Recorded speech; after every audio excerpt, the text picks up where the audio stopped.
जय हिंद दोस्तों, मैं महेंद्र शर्मा स्वागत करता हूं वन वर्ल्ड हिंदी में आपका। उम्मीद करता हूं आप खुश और स्वस्थ है। दोस्तों आइए दिखाते हैं पाक मीडिया की एक और लेटेस्ट डिबेट, क्योंकि अभी हाल ही में जो रशिया यूक्रेन के बीच में जो डिस्प्यूट चल रहा है, उस डिस्प्यूट में पूरे वर्ल्ड की निगाहें भारत की तरफ है, क्योंकि भारत को सभी मध्यस्थक के रूप में लाना चाहते हैं। तो कहीं ना कहीं भारत भी रशिया को नाखुश कभी नहीं करना चाहेगा। तो इसी क्रम में इस डिबेट में भी इस प्रकार की चर्चा की गई है। तो फकर यूसुफजई साहब ने कि क्या भारत कभी इसमें रोल अपनाएगा। तो भारत से एक पैनलिस्ट थे, उन्होंने बहुत जबरदस्त विश्लेषण करके बताया है कि भारत अगर रशिया के खिलाफ बिल्कुल नहीं जाएगा। अगर सबसे पहले भारत अपने हित के बारे में सोचेगा, उसके बाद में कहीं ना कहीं कुछ परिणाम निकलेंगे, या मध्यस्थता करने के लिए अगर मौका मिला तो जाएगा जरूर। तो दोस्तों देखिए डिबेट और कमेंट में अपनी प्रतिक्रिया जरूर दें। लास्ट में आपसे रिक्वेस्ट करूंगा, चैनल पर नए हैं तो चैनल को सबसे पहले सब्सक्राइब कीजिए, लाइक शेयर कमेंट जरूर कीजिए। दोस्तों जय हिंद, वंदे मातरम, भारत माता की जय। दोस्तों पर बड़ी नजर होती है इनकी हुकूमती जो चीजें होती हैं या जिसके ऊपर हुकूमत जिस तरीके से काम कर रही है। यूक्रेन के हवाले से हिंदुस्तान ठीक है, वो कोई रशिया को ये डायरेक्टली इस तरह का सपोर्ट तो नहीं कर रहा, लेकिन लग ऐसे रहा है कि वो रशिया के साथ खड़ा है। जिस तरह वोट ना करना, मतलब ना इधर जाना ना उधर जाना, लेकिन उसका फायदा गालिबन रशिया को जा रहा है। क्या चाहता है इस वक्त हिंदुस्तान की एक पोजीशन क्या आपको नजर आ रही है कि मोदी जी क्या चाहते हैं कि यूरोपीय यूनियन को भी साथ रखे, अमेरिका को भी साथ रखे और साथ में रशिया को भी नाराज ना करे? किस तरीके से मैनेज कर रहे हैं इन तीनों बड़े मतलब ताकतों? देखिए फकार, सबसे पहले तो ये जानना जरूरी है और इसे पर्सपेक्टिव में इसलिए मैं जरूर आपके दर्शकों को रखना चाहूंगा कि ऐसा नहीं है कि इंडिया रशिया के साथ में खड़ा है या फिर रशिया की साइड ले रहा है। इंडिया कोई साइड नहीं ले रहा है। ये यूरोपियन यूनियन या फिर अमेरिका या फिर बहुत सारे कंट्रीज को वर्ल्ड की ये हजम नहीं हो रहा है, क्योंकि मेजॉरिटी लोग साइड ले रहे हैं। या तो वो रशिया के साथ में खड़े हैं या तो फिर रशिया के खिलाफ में खड़े हैं, और मेजॉरिटी बहुत ज्यादा टिल्टेड है रशिया के खिलाफ के लिए। लेकिन इंडिया ने कोई इस तरह से सपोर्ट नहीं किया है डायरेक्टली। आप चाहे यूएनएचआर से देख लीजिए, चाहे यूएनजीए देख लीजिए, या फिर यूएनएससी देख लीजिए, और भी जो बहुत सारे प्लेटफॉर्म्स हैं। लेकिन इसका ये गलत मतलब नहीं निकाला जाना चाहिए कि इंडिया किसी तरह से जो इन्वेजन रशिया ने किया है यूक्रेन का, उस पे इंडिया सपोर्ट कर रहा है या फिर वायलेंस या फिर इस तरह के वॉर के फेवर में है। Certainly not. देखो आज वर्ल्ड इतना ग्लोबलाइज्ड हो गया है कि कोई छोटी से, रशिया तो बहुत बड़ा सुपर पावर है, economically, militarily, energy point of view, nuclear point of view. छोटे से देश में भी अगर कोई वॉर होती है ना, तो आज कहीं ना कहीं पूरे वर्ल्ड को वो इम्पैक्ट करता है, क्योंकि वो छोटे अमाउंट में करता होगा, छोटे इंटेंसिटी पे करता होगा, मैग्नीट्यूड में करता होगा, तो पता नहीं चलता या ज्यादा बात नहीं होती उस पर। लेकिन ऐसा नहीं, आप साउथ अफ्रीका में या फिर कहीं भी और कोई जिम्बाब्वे में भी अगर कुछ हो जाए ना, तो उसका असर सब जगह पे कुछ ना कुछ back to the point, India Russia के साथ में रशिया के खिलाफ क्यों नहीं जा रहा, जो कि मेजॉरिटी ऑफ द वर्ल्ड कर रहा है।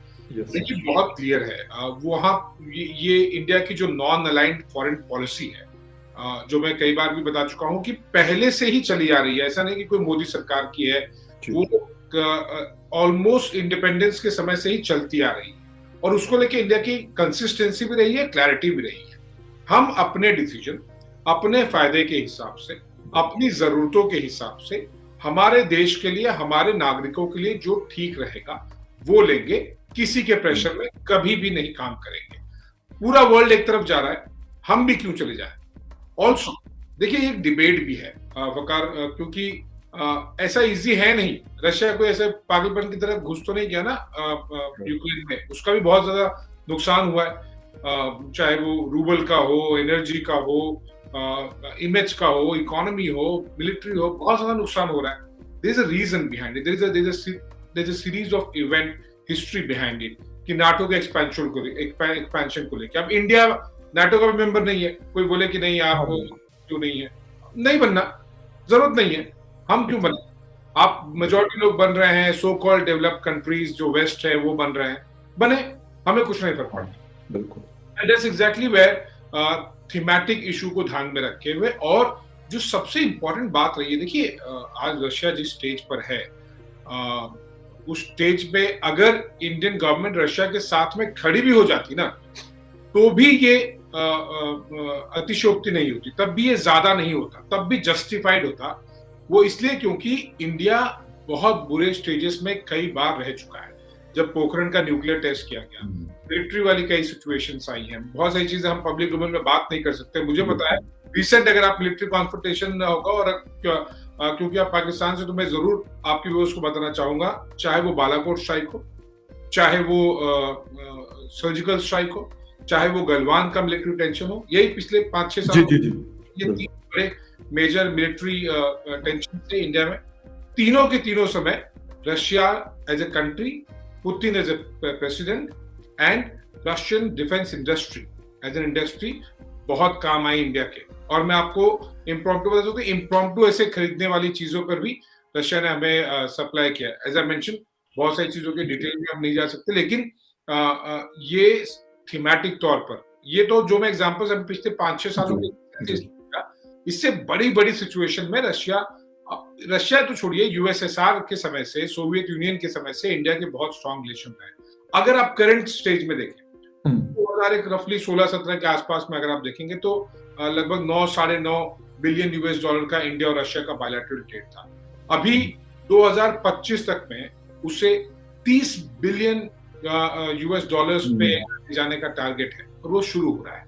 और भी आप बहुत सारे एग्जांपल्स देखेंगे। प्रकार S-400 वेस्ट बोलता रह गया, मत लो, ये कर देंगे, हम वो कर देंगे, लिया, डिलीवरी भी आ गई, पेमेंट भी कर दी, क्या किया किसी ने? अच्छा, It's a dependency and there is a relation. Exactly, बिल्कुल। मैं अभी आपसे, मतलब शो से पहले भी मैं आपसे बात कर रहा था कि सबसे बड़ा बायर है हिंदुस्तान रशिया का। 6.6 बिलियन यूएस डॉलर का वेपन जो है 2016 से 2022 के दरमियान खरीदा हुआ है। 23.3% जो उनका वेपन बिकता है, तो वो सिर्फ हिंदुस्तान उसकी अकेली मार्केट है। तो नो डाउट कि फिर उसके बाद चाइना, और उसके बाद फिर अल्जीरिया, इजिप्ट और बाकी कंट्रीज आते हैं। अच्छा, यूरोपीय यूनियन, हमें तो ऐसे लग रहा होता था, मतलब हम जिस खित्ते में आप बैठे हो ना, हम बैठे हुए, हमें तो ऐसे लग रहा था कि यूरोपीय यूनियन एक बड़ी मजबूत एक ब्लॉक है और वो शायद बड़ा इन्फ्लुएंस कर सकता है, लेकिन यहाँ पे लगता नहीं है कि वो बड़े एक्सपोज हुए हैं, या क्या मतलब उनकी मजबूरियां हैं, मुझे नहीं इस चीज का पता। लेकिन क्यों ऐसा हो रहा है कि वो मतलब कोशिश कर रहे हैं कि मोदी जी को, कैमरॉन साहब भी, और जो उसके ज़ेलेंस्की है यूक्रेन के प्रेसिडेंट, और बहुत सारे लोग कोशिश कर रहे हैं कि यार बार बार फोन है, कभी डेलीगेशन है, कभी फोन है, कभी डेलीगेशन है, कि मतलब ये लोग, इसका मतलब है कि वो चीज नहीं है जो हमें दूर से नजर आ रही थी, नाटो है या इनके यूरोपीय यूनियन है, कितना मजबूत नहीं है, क्या हो गया? मजबूत तो है, लेकिन रशिया के सामने कितना मजबूत है, ये बड़ा मेरा असल पॉइंट है। मजबूती तो उनकी दिखती रही है, अभी भी दिख रही है, पर वो मजबूती रशिया के पास आते आते तक वो थोड़ी सी वीक हो जाती है। So that is the problem. ये पॉइंट एक्चुअली आप मतलब बाकी सारे मिडिल ईस्ट कंट्रीज में नाटो या बाकी जगह पे आप देखते रहे नाटो के बहुत सारे ऑपरेशंस हुए हैं, वहां पे चलता है।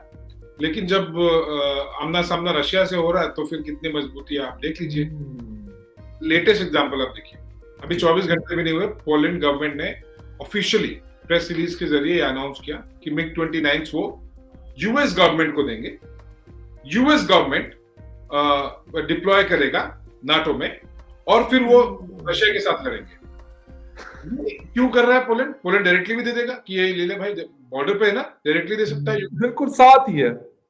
वो रिटेलिएशन से बच रहा है कि अगर तुमने दे दिया MiG-29, तो फिर रशियन एयरफोर्स इसे डायरेक्टली, पुतिन इसे डायरेक्टली देखेंगे कि आपने हमारे दुश्मन को मार दिया, आप हमारे दुश्मन हो गए, डायरेक्ट ओपनली हो गए। तो उससे बचने के लिए, इससे डरने के लिए कि रशियन आर्मी में, पर हालांकि ये सब चीजें काम करेंगी नहीं। जब अगर तुम ट्रांसफर करोगे तो पुतिन बोलेगा ये खाना फिरना बंद करो, ठीक है, मुझे मालूम है किसने दिया, तुम if I want to attack I attack. आप ये मत बोलो कि अरे मैंने उसको डायरेक्टली नहीं दिया, मैंने यूएस को दिया, फिर यूएस ने जर्मनी को दिया, फिर नाटो में गया, ये सब पता है। सो ये डर है, मैंने इसलिए दिया क्योंकि रिसेंट है, अभी 24 घंटे हुए, ये डर है। सही है गलत है, इस NATO and Russia to figure out. लेकिन इंडिया पॉइंट ऑफ व्यू, जो यूरोपियन यूनियन की जो स्ट्रेंथ हमने देखी है, it's more of an economic, it's obviously one of the biggest platform. बहुत सारे यूरोपियन कंट्रीज हैं लेकिन अगर आप देखें फ्रांस जर्मनी को अगर आप उसमें से हटा दें यूरोपियन यूनियन से, तो बहुत ज्यादा कुछ खास दम रहता नहीं है, neither economically nor diplomatically nor militarily. और नाटो के अगर हम लेवल पे देखें तो फिर यूएस यूके फिर ऑब्वियसली बहुत सारे मेजर पावर्स आ जाते हैं। So EU NATO little different, but NATO ही अभी स्टैंड नहीं कर पा रहा है। ये नाटो और ईयू के चक्कर में ही तो यूक्रेन का जो भी हुआ है सब सत्यानाश आज हो रहा है। Again, I said I don't say what Putin did is right. It's for him. देखिए, आपको मेरे लिए दिल्ली में और पाकिस्तान में बैठ के इजी होता है करना। पुतिन को लग रहा होगा, बहुत बार वार्निंग दे रहे थे वो, हमने तो कई बार देखा पिछले 20-22 सालों से हम इसे लगातार देख रहे थे कि नाटो के एक्सपेंशन को लेकर रशिया हमेशा से वोकल रहा है, बहुत स्ट्रांगली अपोज करता रहा है। बिडेन साहब बोल दिए, अब यूक्रेन कर नहीं पाया, अब वहां पे सपोर्ट कर नहीं पा रहे डायरेक्टली, अब प्रॉब्लम हो रही है। तो it's we all know the fight is not between Russia and Ukraine, the fight is between EU, NATO and Russia, USA and Russia. Ukraine तो आप ये समझिए कि बेकार में दो बड़े लोग लड़ रहे थे, एक बीच में आ गया और बेचारा है मतलब मारा गया फजूल में, जिसे कहते हैं कि उनका ना तो कोई शायद लेना देना भी इतना नहीं है, लेकिन उसके बावजूद भी वो काफी फकर कोशिश तो वो भी कर रहे थे, है ना, कोशिश तो वो भी कर रहे थे कि नाटो में हो जाए। अब वो नाटो ईयू ने उनको साथ नहीं दिया, लास्ट मिनट पे उनका हाथ छोड़ दिया, तो ये उनका स्ट्रेटेजिकली जेलेंस्की का रॉन्ग कैलकुलेशन हो गया। But all said and done, what is being done is wrong. There are always better ways of solving problems. But at the same time, अगर आप देखेंगे रशियन जो अटैक्स हो रहे हैं वो बहुत कैलिब्रेटेड और बहुत लो एज पर Russia's power and Russia's capability, बहुत कैलिब्रेटेड और बहुत स्लो है। अच्छा, एक चीज मेरी नजर से गुजर रही है कि मतलब जो चिदम्बरम साहब हैं, इंडिया के पार्लियामेंटेरियन हैं, उन्होंने एक ट्वीट किया कि the government of India should stop it's verbal balancing act and sternly demand that Russia stop immediately the bombing of key cities in Ukraine. तो इसका कोई प्रेशर, मतलब ठीक है एक्सटर्नल प्रेशर मैं नहीं समझ रहा कि हिंदुस्तान के ऊपर कोई आ रहा है या मोदी जी के ऊपर या कोई प्रेशर वो ले रहे, क्योंकि तकरीबन 2 हफ्ते होने को है, वो अपने हिसाब से फैसले करते हैं, जो उनको बेहतर लगता है वो वही डिसाइड करते हैं। ये नहीं करते कि यूरोपीय यूनियन ने मुझे कॉल कर ली, जो बाइडेन ने कॉल कर ली या किसी और XYZ ने, बड़े लीडर ने कॉल कर ली। लेकिन जो इंटरनल लोग होते हैं, यकीनन उनका प्रेशर फिर और तरीके से होता है। तो वो मतलब ये वाली चीज, इसका कोई वो करेंगे कि हाँ यार मैं कह दूंगा कि नहीं जी यूक्रेन के ऊपर जो आप कर रहे हैं वो गलत है, वो आप छोड़ दें, ह्यूमैनिटेरियन क्राइसिस इससे जन्म ले। फकत ये ऑलरेडी हो रहा है। पी चिदम्बरम काफी लर्नेड पॉलिटिशियन है और वो यूनियन होम मिनिस्टर थे। उन्होंने थोड़ा फैक्चुअली मतलब चीजें जो उन्हें पता होनी चाहिए वो नहीं है, और क्यों इस तरह से किया, could be the domestic politics, क्योंकि कांग्रेस है वो तो ऑब्वियसली मोदी सरकार को वो घेरना तो चाहेंगे ही किसी भी इशू पर। बट ये तो किया गया है, प्राइम मिनिस्टर मोदी ने 2 बार डायरेक्टली पुतिन को किए हैं। उनकी कॉन्वर्सेशंस 1-1 घंटे तक गई है, 50-55 मिनट तक। लेटेस्ट कॉन्वर्सेशन अभी हुई थी 2 दिन पहले। तो प्राइम मिनिस्टर मोदी डायरेक्टली कह रहे हैं कि आप ये वायलेंस के जरिए मत कीजिए, डायरेक्टली बात कीजिए।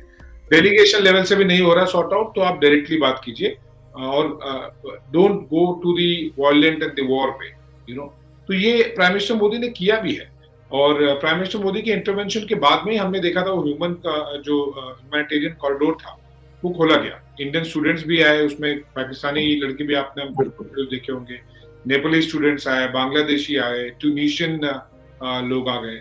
तो वो ह्यूमन कॉरिडोर वाला जो कॉन्सेप्ट था वो बहुत ज्यादा पेस पकड़ा था जब प्राइम मिनिस्टर मोदी ने इंटरव्यू किया था उसके बाद ही। और प्राइम मिनिस्टर मोदी दोनों से बात कर रहे हैं, ज़ेलेंस्की से भी कर रहे हैं। यस, बिल्कुल बिल्कुल। क्या होता है फकार कि देखिए there is a limit to which a third party could be involved. Prime minister Modi का एक लेवल जो ग्लोबल लीडर का बढ़ गया है, वो हो सकता है कि अगर वो पूरी तरह से फुट डाउन कर दें तो पुतिन शायद मान भी जाए। लेकिन किस बेसिस पर बोले, देखिए आपने कितनी बार सुना पुतिन को इंडिया चाइना के इशू पर बोलते हुए, आपने कितनी बार सुना पुतिन को इंडिया पाकिस्तान के कश्मीर के इशू पर बोलते हुए। बिल्कुल ठीक है। सुना इंडिया बांग्लादेश का जो बॉर्डर डिस्प्यूट चलता